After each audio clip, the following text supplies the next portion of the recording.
Bismillahirrahmanirrahim. Assalamualaikum warahmatullahi wabarakatuh. Salam bahagia, salam sehat untuk kita semuanya.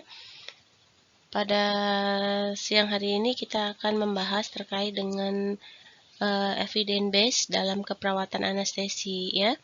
Jadi yang akan kita bicarakan bahwa apa sih itu evidence base, terus kemudian manfaatnya untuk apa, terus kemudian kasus-kasus apa yang perlu kita gali dalam keperawatan anestesi.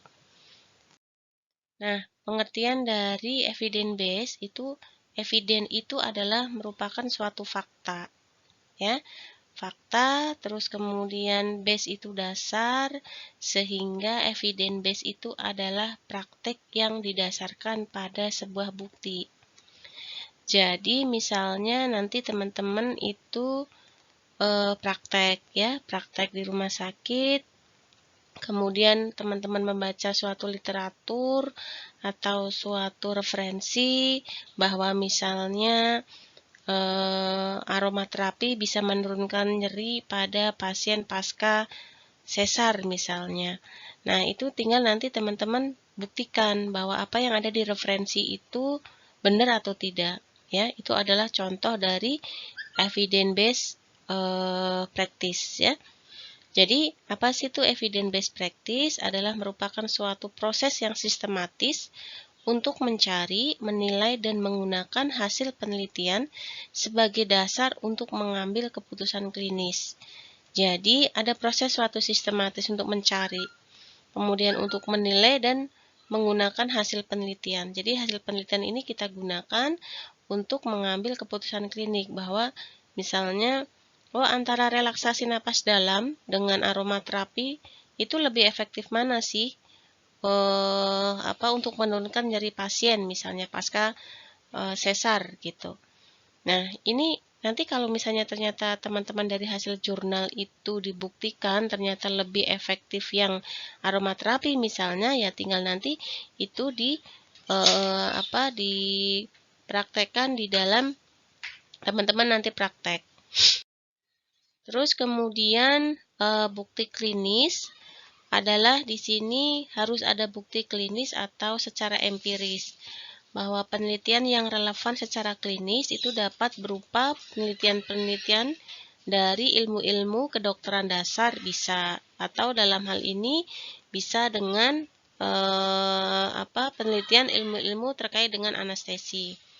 Tetapi terutama dari riset-riset klinis yang berorientasi kepada pasien ya. Jadi karena kita evidence based practice ini goalnya itu adalah untuk mengurangi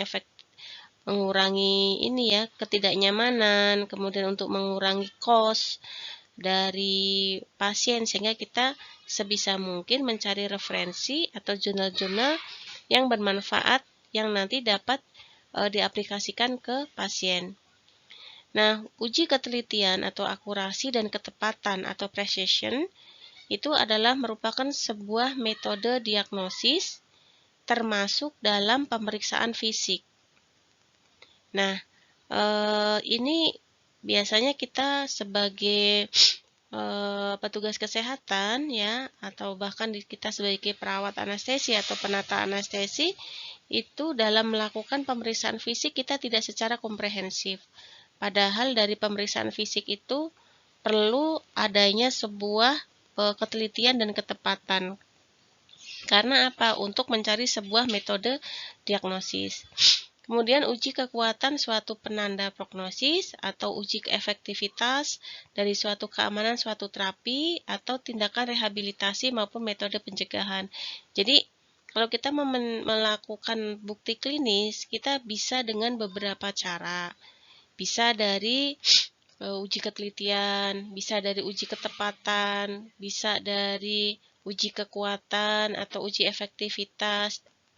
A dan B itu lebih efektif mana, kemudian lebih aman mana, misalnya terapi A dan B diberikan kepada pasien, atau tindakan rehabilitasi maupun untuk metode pencegahan ya. Silakan nanti bisa dipilih, kemudian nanti bisa diaplikasikan ke pasien ya. Kemudian sebuah penemuan klinis ini dapat mengganti sebuah uji metode diagnosis maupun terapi yang telah diterima ke metode baru yang lebih kuat, tepat, efektif, dan aman. Jadi di sini metode penemuan klinis ini yang sudah ada di jurnal itu bisa mengganti sebuah uji metode diagnosis. Jadi yang akan diterima itu adalah yang lebih kuat, lebih tepat, lebih efektif, dan lebih aman untuk pasien. Nah, mengapa sih kita perlu belajar dan mempraktekkan evidence-based practice atau evidence-based medicine ya? Penelitian itu menemukan bahwa pasien yang mendapatkan terapi yang berbasis bukti itu memperoleh hasil yang lebih baik dari yang tidak mendapat. Ya, jadi apa yang sudah kita terapkan ke pasien itu ya harus berbasiskan kepada bukti. Jangan omdong ya, omong doang. Jadi apa yang sudah kita cari di referensi itu bisa kita aplikasikan kepada pasien. Kita buktikan apa yang ada di jurnal itu benar atau tidak. Kemudian merupakan cara update yang lebih efisien dibanding metode tradisional. Ya. Jadi bisa kita berlangganan jurnal atau ikut-ikut seminar, webinar. Itu adalah salah satu cara mengupdate kita ilmu lebih efisien ya. Jadi dengan kita selalu mengupdate ilmu itu kita bisa perkembangan informasi atau perkembangan ilmu untuk pasien itu lebih up to date.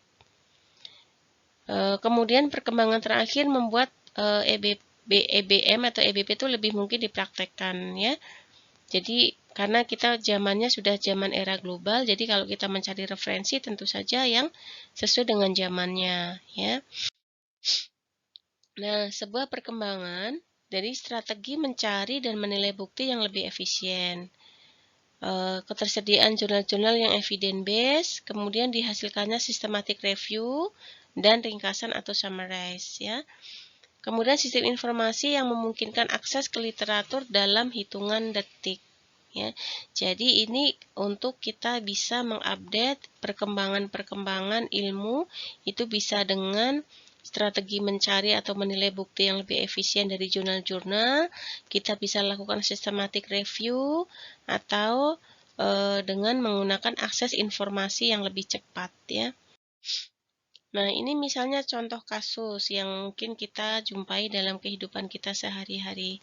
Seorang ibu datang membawa anaknya yang berumur 1,5 tahun dengan keluhan pilek dan batuk sejak 2 hari yang lalu. Dahak keluar saat muntah dan berwarna bening. Pada pemeriksaan didapatkan suhu 37,9, frekuensi pernapasan 24 kali per menit, kemudian rongga hidung hiperemesis ya, jadi kemerahan, dan terdapat sekret encer dan bening. Kemudian tenggorokan tidak hiperemis, paru tidak ada kelainan. Nah, dari kasus ini kita bisa menemukan atau memunculkan sebuah pertanyaan. Untuk pasien tadi itu kita perlu lakukan pemberian terapi apa, misalnya ini dari ilmu kedokteran misalnya ya. Apakah diberikan dekongestan? Apakah perlu diberikan antihistamin? Ataukah perlu juga diberikan antipiretik? Ya. Kemudian bagaimana dengan dilakukannya edukasi? Jadi dari kasus-kasus misalnya ada ibu yang membawa anaknya dengan batuk pilek ya. Suhunya demam ya karena 37,9. Nah, ini terapi apa sih yang perlu kita berikan? Nah, ini kan mesti muncul di dalam suatu benak kita. Nah, pertanyaan yang sudah muncul di benak kita ini sebenarnya kita harus cari referensinya. Ya, yang tepat itu seperti apa.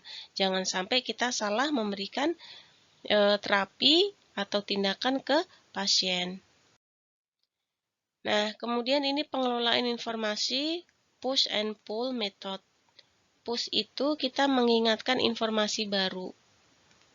Just in case itu kita hanya untuk informasi yang penting, terbaru dan benar atau valid. Kemudian untuk pull ini mengakses informasi saat dibutuhkan atau just in time learning. Jadi diterapkan setiap ada pertanyaan. Nah, kalau misalnya kita dalam langkah evidence based, ini kita harus membuat suatu pertanyaan dulu. Dari pertanyaan itu kemudian kita cari jawabannya apa, dan aplikasikan. Intinya 4 ini langkah dari EBP ya. Jadi teman-teman kalau misalnya jadi ini untuk melatih teman-teman berpikir kritis. Jadi apapun yang teman-teman nanti temukan itu cobalah untuk membuat suatu pertanyaan dulu. Ya, jadi pengelolaan informasi itu ada 2, push and pull method. Mengingatkan informasi baru, just in case learning ya, untuk mencari informasi yang penting, terbaru dan valid, dan mengakses informasi.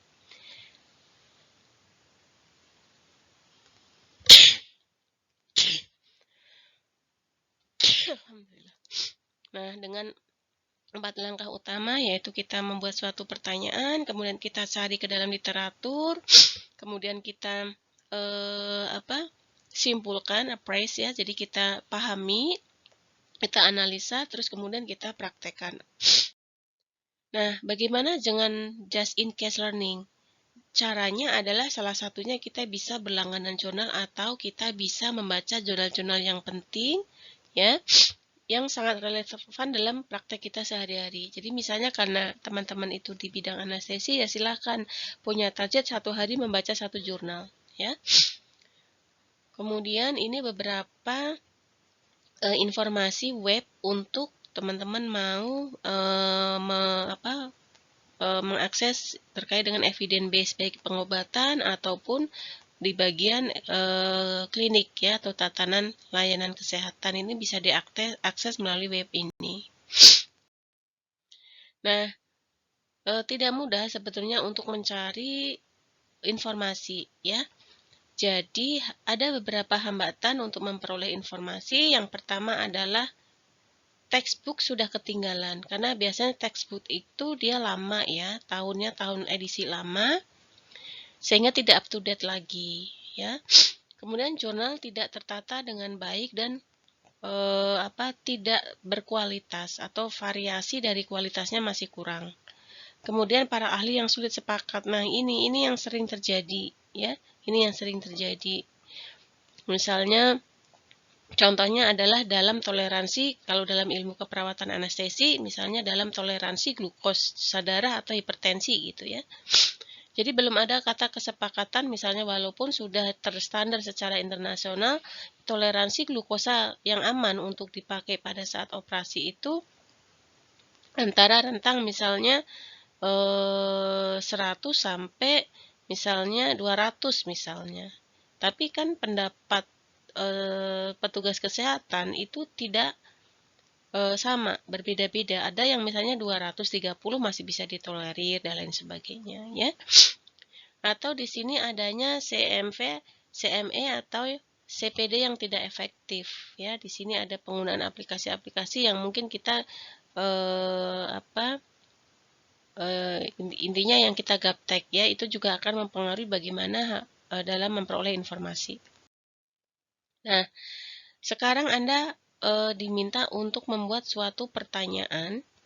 Tulis 1 masalah keperawatan anestesi yang Anda ingin jawab. Nah, pertanyaan yang Anda sudah munculkan ini merupakan apakah pertanyaan yang kritis? Artinya apakah ini pertanyaan yang biasa-biasa saja? Atau ini memang pertanyaan yang, oh iya ya, memang ini ada masalah nih yang harus dilakukan penelitian lebih lanjut, misalnya begitu. Terus kemudian, apakah Anda menjawabnya? Ya, apakah Anda bisa menjawabnya? Kalau memang bisa, itu bagaimana gitu. Nah, ini adalah awal mula dari Anda berlatih untuk berpikir kritis secara evidence based. Intinya adalah bahwa munculkan dulu pertanyaan. Nah, pertanyaan itu apakah bersifat kritis atau tidak? Jangan asal membuat pertanyaan ya, jangan asal membuat pertanyaan. Artinya bukti sudah banyak dan sudah teraplikasi, kok masih dibuat suatu pertanyaan lagi ya. Jadi kan itu misalnya pertanyaan yang tidak kritis itu misalnya apakah teknik relaksasi napas dalam bisa mengurangi nyeri? Itu kan bukan pertanyaan yang kritis ya. Nah, ini yang harus dihindari ya. Kemudian apakah Anda menjawabnya, bisa menjawabnya, dan kalaupun misalnya bisa bagaimana. Kalau misalnya Anda mengalami di sini ada kesulitan dalam menjawab dan Anda masih masih ada pertanyaan yang belum terjawab, misalnya belum puas. Nah, ini bisa menjadi suatu critical question ya. Itu. Sehingga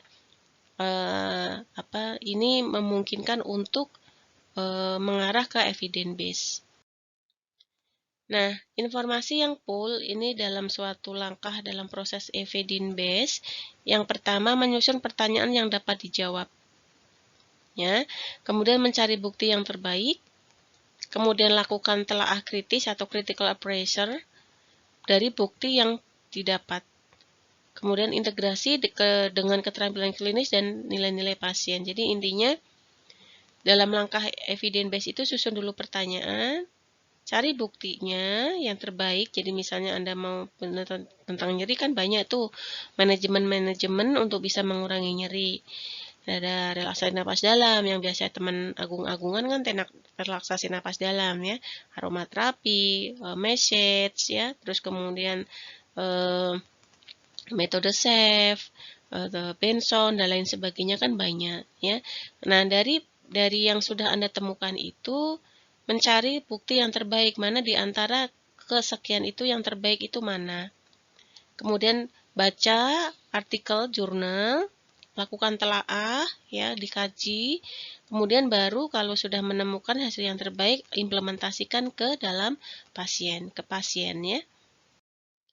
Nah, ini contoh pertanyaan yang sangat mudah.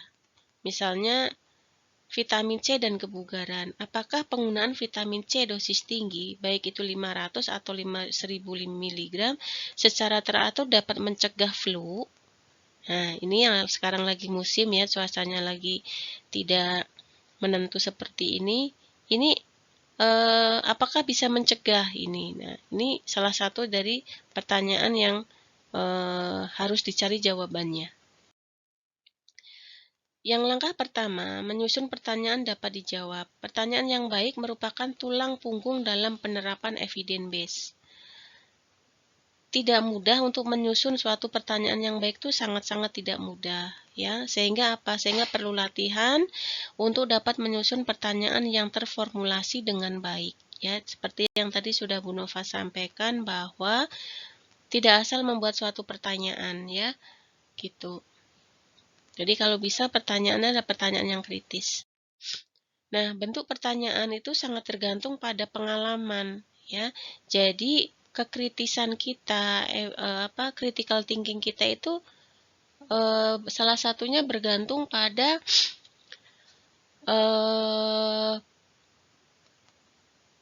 bergantung kepada pengalaman ya. Jadi kalau kita pengalamannya kurang di klinik ya kadang kita sulit untuk bisa menyusun suatu pertanyaan yang kritis ya.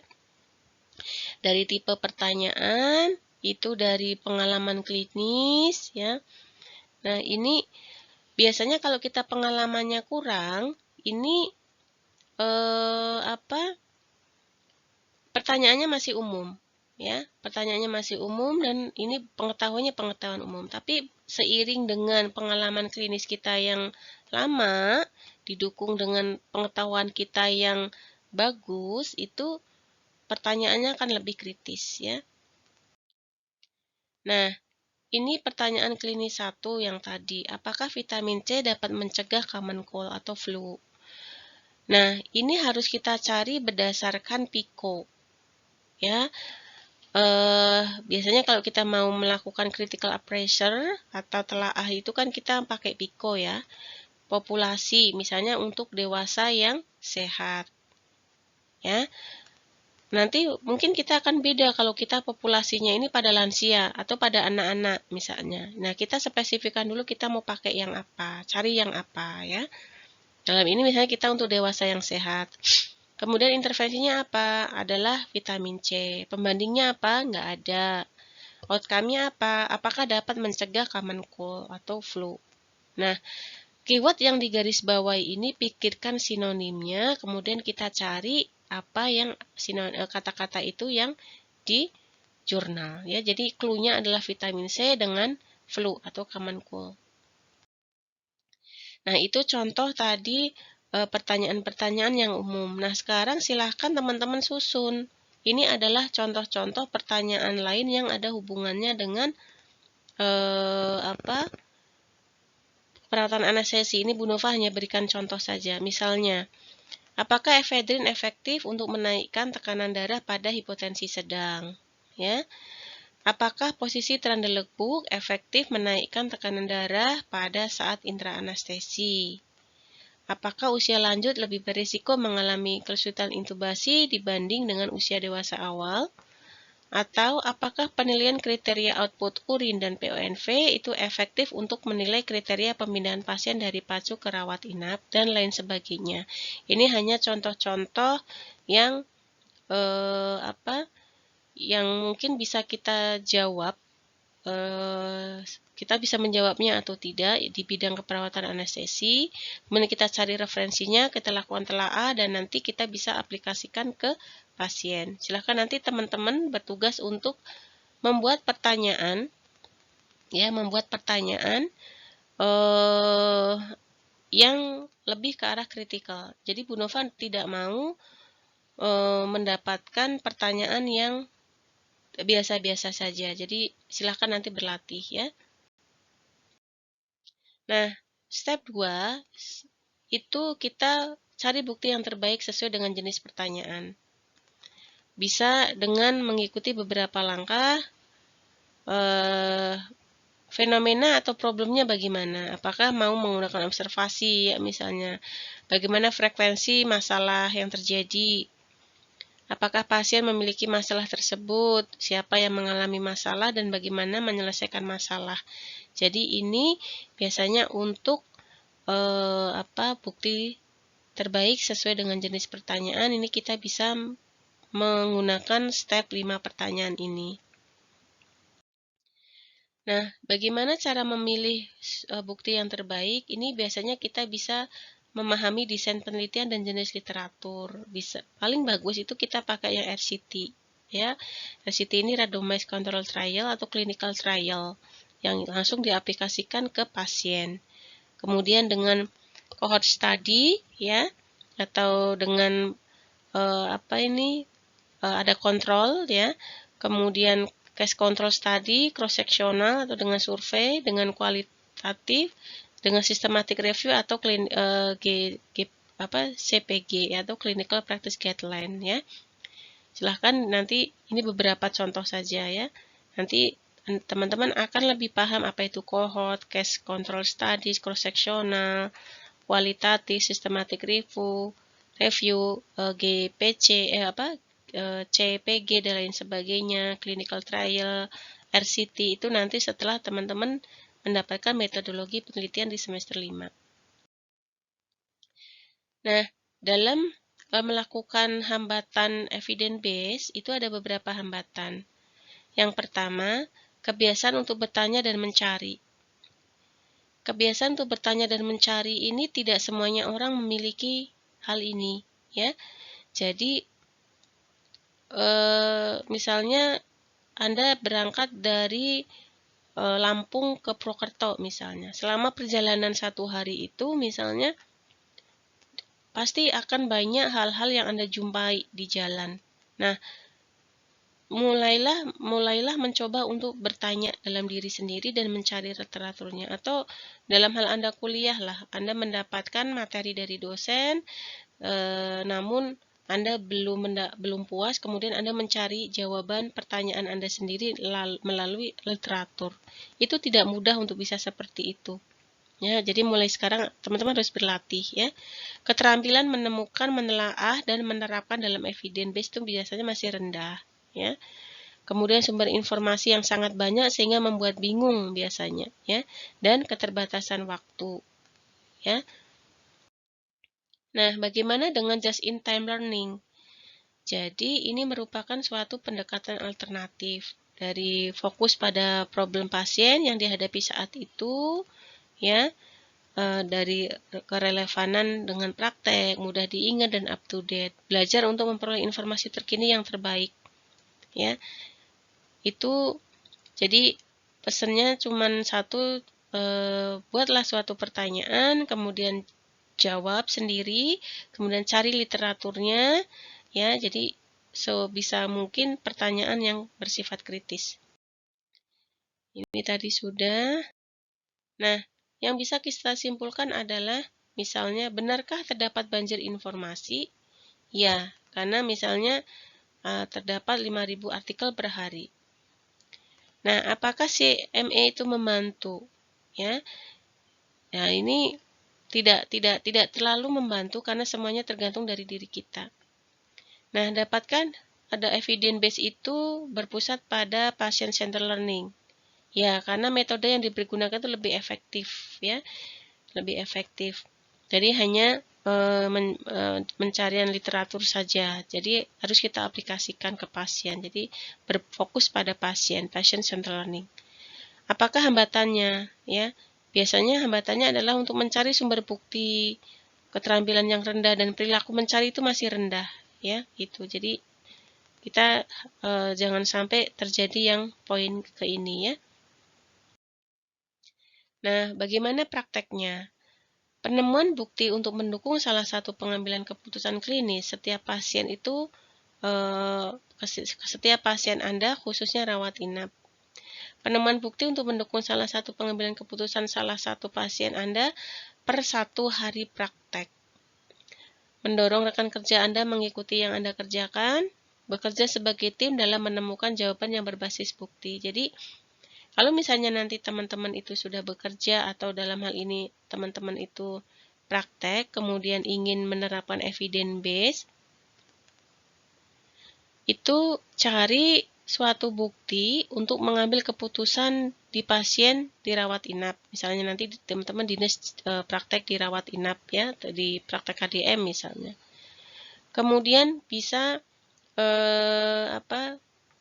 menemukan bukti untuk mendukung satu pengambilan keputusan pada salah satu pasien per 1 hari praktek, ya. Jadi misalnya Anda, setiap hari saya harus menemukan satu jurnal yang kemudian nanti akan saya praktekkan ke dalam pasien. Itu juga bisa. Tapi memang nggak mudah ya untuk bisa semangat ke arah ke sana. Kemudian, teman-teman bisa mengajak teman Anda atau rekan kerja Anda untuk mengikuti apa yang Anda kerjakan. Misalnya, teman-teman sudah habis muncul beberapa pertanyaan. Kok banyak ya referensi terkait dengan efektivitas untuk menurunkan tingkat nyeri. Tapi kok ternyata di sini belum ada mana yang lebih efektif sih sebenarnya antara A dan B itu.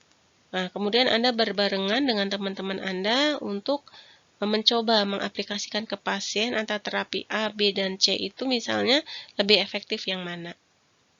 Nah, kemudian bekerjalah sebagai tim untuk menemukan jawaban yang berbasis bukti. Kalau kesendirian itu kan susah ya, jadi harus tim. Nah, kesimpulan yang terakhir adalah yang bisa kita ambil dari perkuliahan kita hari ini adalah tetap jagalah atau pertahankan untuk selalu bertanya, pertahankan untuk selalu mencari, dan pertahankan untuk selalu belajar. Ya, asking, searching, dan learning, ASL. Jadi kalau kita ingat ya bahwa untuk memunculkan suatu pertanyaan yang kritis itu tidak mudah. Jadi kita harus berlatih dan mulailah berlatih mulai dari sekarang. Kemudian carilah apa yang Anda tidak paham dari referensi, dari pakar atau dari siapapun, itu bisa Anda cari, kemudian pelajarilah. Jadi itu yang bisa Bu Nova sampaikan pada pertemuan kita kali ini. Semoga teman-teman sudah bisa memahami isi dari apa yang sudah Bu Nova sampaikan. Terima kasih. Tugas teman-teman adalah silahkan membuat satu pertanyaan saja yang bersifat kritis di bidang keperawatan anestesi. Kemudian pertanyaan itu silahkan nanti teman-teman upload ke dalam kantong tugas. Ingat, satu pertanyaan yang kritis saja. Ya, satu pertanyaan yang kritis di bidang keperawatan anestesi. Di mana dari pertanyaan itu kira-kira teman-teman bisa menjawabnya atau tidak, ya. Nah, di dalam tugas ini itu tidak perlu dikemukakan jawabannya. Jadi cukup dengan pertanyaan saja ya. Itu Bu Nova yang bisa Bu Nova akhiri. Terima kasih. Wassalamualaikum warahmatullahi wabarakatuh.